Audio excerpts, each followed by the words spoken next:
It's like, any of you all know how to drive a stick shift? That's what you're doing. Because you're manipulating your reinforcement in the presence of the problem behaviors, but at the same time, you're providing all those supports that they need to give you that appropriate response. And if they don't have the skill, again, you're the one that's obligated to help teach them and give them that, and then reinforce it as soon as they do. So like my sweetheart, I'll give you a good example too with him. He would engage in, he has a very, very low tolerance for people interrupting his classroom setting. And again, he does have a chain of behaviors. He starts first with cursing at you, and they're not pleasant. All the offenses that come out of his mouth to let you know that he does not have a tolerance for people interrupting his environment, and both familiar or unfamiliar, right? If you don't respond to his request to leave, then it does move up to physical aggression. So you're going to get out of that room either on the verbal response that he gives you or the physical. Like, so with me, he would drag me out by my hair. And so I said, okay, we're going to target all his multitude of other severe challenging behaviors. But I'm like, when we come back in the fall, we're going to work on that. That's tolerance training. He's got to be able to tolerate people coming into his environment, and he's only in 8th grade. He has many years to go in the school system and with interruptions to his environment. So when I had just started the last few months with him, the dual extinction procedures for reducing the problem behavior around the interruptions, but then also increasing his skills with asking people to leave, right, instead of physically attacking them. And so I used the furniture in that room, because this kid is probably about 5'10", very high-functioning autism, super, super, super intelligent, but very, very severe challenging behaviors. And so when I'm in there, and of course the teachers are just like, they're scared for me, right? And I'm like, I'm going to use this big, heavy desk to help me. And so there he goes. He starts, with the cursing. Get the F out. I mean, he's yelling at me, calling me all these names. And again, I'm not even responding to any of that. And he's starting to get up to go after me, and I'm just circling, doing all these crazy 8s in the classroom. But I'm also giving him the words, right, because he doesn't have them. No one has explicitly taught him. And I understand, for most teachers or counselors or therapists, that's hard to do that kind of teaching in that setting when you're physically threatened, right? The safety of your physical state is threatened. It's hard. And I think that's why, too, behavior analysts were looked at as we're crazy. And there I am. I've got this big kid. He's probably about 5'9", and he's ready to drag me out caveman style by my hair. And he has. He's been successful a few times. And so I'm doing these crazy 8s, right? I'm not just putting that problem behavior in extinction. He also doesn't have the words to functionally communicate to me to please leave. So I tell him, as we're walking around, I'm just like, all you got to do is say, please leave. Very simple, right? I'm not giving him an elaborate phrase of 10 or 12 words. I'm not giving him a lecture on why that's not appropriate and why none of that. That's too much. Right? His agitation's already escalating. I can already hear it in the increase of his volume, the threats now to harm me, his yelling, his spitting, everything is increasing, right? So I'm very quickly, keeping myself safe as much as I can. All you got to say is, please leave. And then he grumbles finally, please leave, Miss Wendy. And I'm like, you know what? Thank you for asking me. I will leave right now. I really like that you used your words to ask me to leave. And then, of course, and please don't take offense. This is my kid, but I love him. As I'm stepping out, you fucking whore. Do you think that I gave him any feedback with me stepping out when he said that under his breath? Absolutely not. And the teacher almost did, because, she's like, hold on. And then I pulled her out, and I said, we're shaping. We'll clean that up later. But the big thing I wanted her to look at, he was still successful, because I'm like, did he drag me out by my hair? No. She's like, but I don't like him when he calls all of us that. I was like, but, and she's like, no, I know he does, but I'm just used to, I said, I know. And I had to remind her too, him calling us that, is that gonna send us to the Texas Med Clinic? No. I said, we'll clean that up later.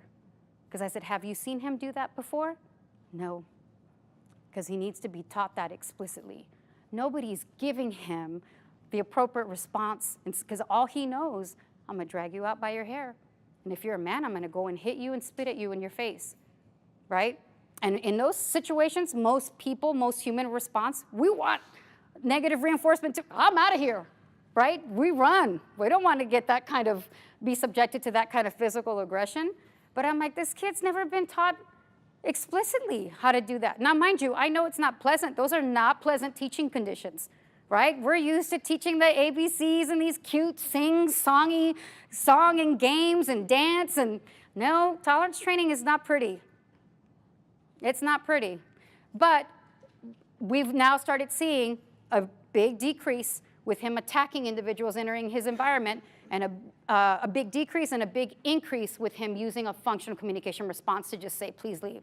We've even started seeing now the shaping and the cleaning up of those responses without the cursing. But again, it's progressions, right? Because the last time I was in there, and again, I'm stepping out, douche. I'm like, well, we're getting there. It's not the previous, but I'm like, and that sounds like a middle schooler word too. And even the teacher's like this, oh, I don't know where he gets this. I'm like, honey, it's all the smut that they watch on, all the crap that they watch on their YouTube video. I'm like, again, it's better than where we were before. We're cleaning it up. And I'm like, we're also working with someone who's 13 years old. This behavior's been very effective for him, so we're going against a lot.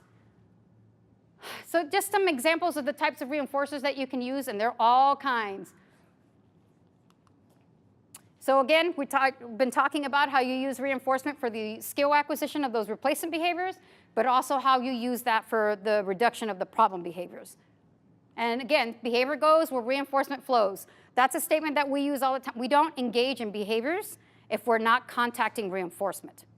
And reinforcement is powerful, whether it's positive reinforcement or negative reinforcement, right? If you're all speeding and you see a cop, what do you all do? You slow down, right? You do not want the insertion of a ticket into your environment, do you? So you're avoiding, so you're engaging in negative reinforcement, right, of slowing down or putting your foot on the brake pedal, because you don't want that. Nobody wants that. Right? And so, again, even for ourselves, if we're contacting extinction, so think of like a dating situation, right? And maybe I'm probably being a little traditionalist, but if the man is making multiple bids, right? The first bid to ask a person out, she says no. He'll ask a second time, she says no. Those are all forms of extinction, right? He's not contacting reinforcement with her consenting, right? Do you think that he's going to keep going a number of times after she's already declined the first two and keep making multiple? No. My dad even told me my mom had declined him twice. He barely mustered up the third time, and he had already made up his mind before the third time to ask my mom out. And she tells me no one more time, that's it.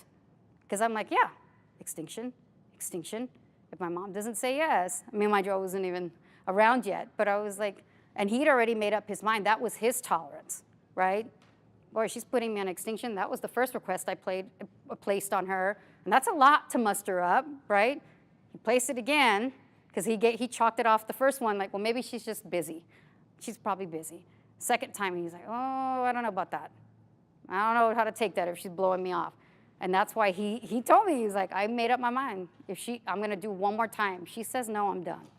I'm like, well, yeah, nobody likes to contact extinction. What's the point? We'll apply our behavior responses somewhere else where we're successful. So here you'll see behavior intervention packages, skill acquisition with reinforcement. So again, these are when you're applying your teaching to those alternative replacement behaviors, and then your behavior reduction interventions.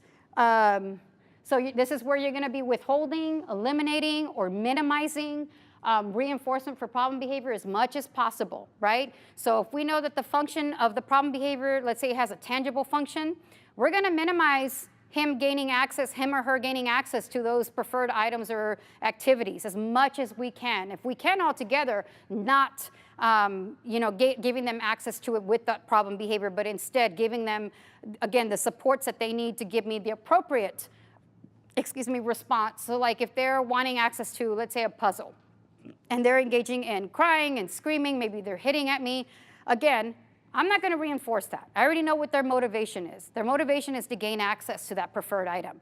So I'll give them the functional communication response, right? It's a form of a prompt, right? It's a form of support. So I'll just say, hey, all you got to do is just ask for the toy.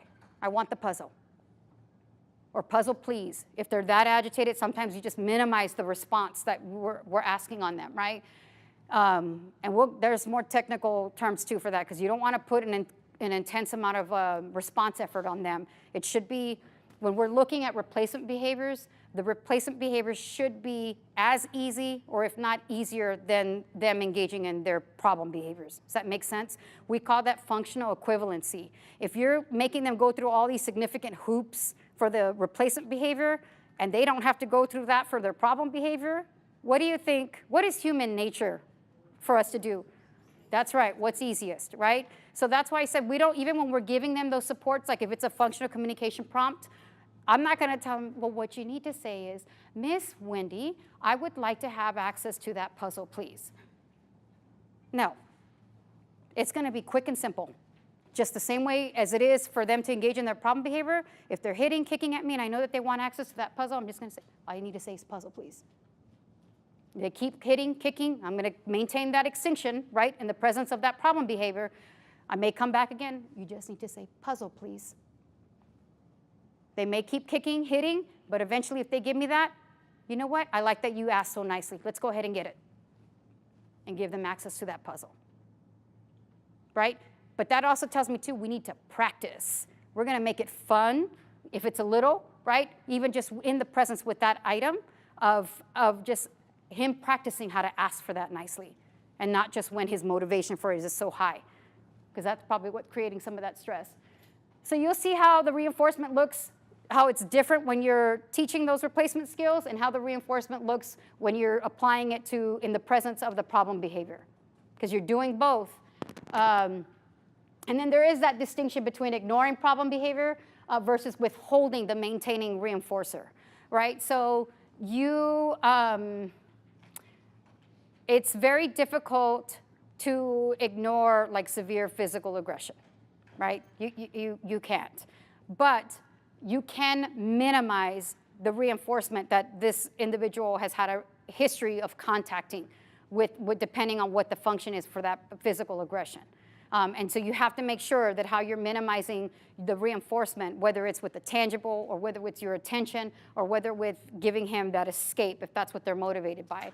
But that's how come our extinction does not equate to ignoring problem behavior. It's different in each of those situations. Does that make sense? Okay. You want to anticipate an increase in problem behavior following the alteration of reinforcer for the problem behavior. So for example, problem behaviors maintained by positive reinforcement will no longer produce that reinforcement, right? So positive reinforcement, give me the examples of positive reinforcement. These are those variables that we want in our environment. Attention and tangibles, right? Any kind of physical item or activity, that's positive reinforcement. But then problem behaviors maintained by negative reinforcement is what? Escape. Items that we want withdrawn or delayed from being in our environment, right? So we have to, again, be mindful with how we're applying. So we don't want to give them escape by removing that academic task or the task to maybe to complete some chores. We don't want to say, well, okay, we'll get so-and-so to do it this time and you can try it another time. Nope. When we're working with escape maintain behaviors, we're going to hold those demands in that situation, but we're also going to examine what is it about that demand that's creating those problem behaviors so that we can be more supportive and so that they're more successful at meeting those kinds of demands. So this is, again, extinction is the removal of that maintaining reinforcer, right? So you're looking at the function of that problem behavior. If the function is a tangible, we're no longer now going to give the individual access to tangibles when he's engaging in problem behavior. If the individual is engaging in problem behavior to gain an increased levels of attention, we're also going to start minimizing when we respond. So one of the best things I see sometimes with our staff, and they are good about this, we have individuals that engage in problem behavior and they want that increased level of attention.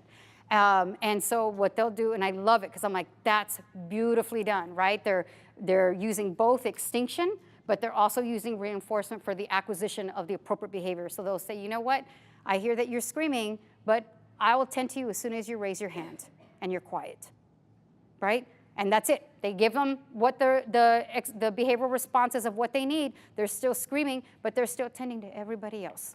And they want them to see that everybody else who's meeting that behavioral expectation is going to contact my reinforcement, which is my attention, right? And this one's still screaming. I'm not going to even attend to it. I'm going to pretend like it's not even happening. And I know sometimes that's really hard for some people, but that's where you apply that differential reinforcement. But as soon as you've seen that hand go up, so would you be responding immediately or just wait because he was immediately, right? And you even want to be able to speak to praising him or her specifically to that skill, right?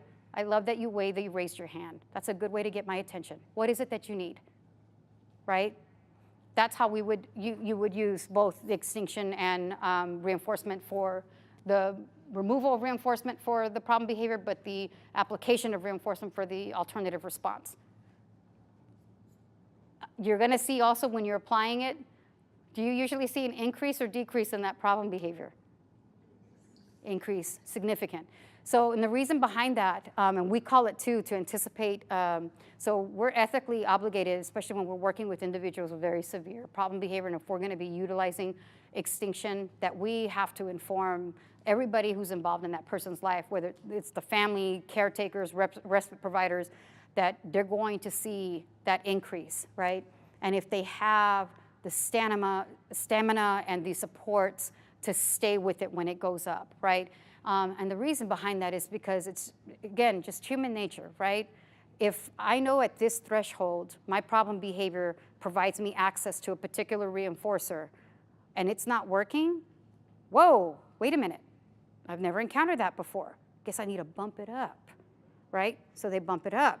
Because how is this environment not responding to me? Because it's always responded to me here, right? But now something's going on that maybe they're not hearing my screams. I'm going to bump it up a few decibels, right? And I may even increase the duration at which I'm screaming too, because something's not right. And then the environment's still not providing any of that reinforcement that they were successful in obtaining before. So they keep bumping it up. And a lot of times, and some families, they'll break in that time.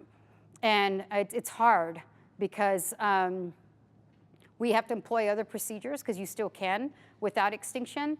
It just takes a lot longer to reach the outcomes that we're working toward. So like grandmas have a hard time applying extinction. And that's okay. It just makes it very hard. But yeah, a lot of times, and that's how too you can maintain the fidelity of, or you know that the fidelity of treatment is being applied, is because you'll start to see that decrease in that problem behavior. But you'll see too, ethically, we do not just apply or work with problem behaviors on just the behavior reduction and the extinction of that problem behavior. That is not ethically appropriate for that person because they also need the skill acquisition program to be tied into that so that they're getting the supports for those skill deficits that they don't have.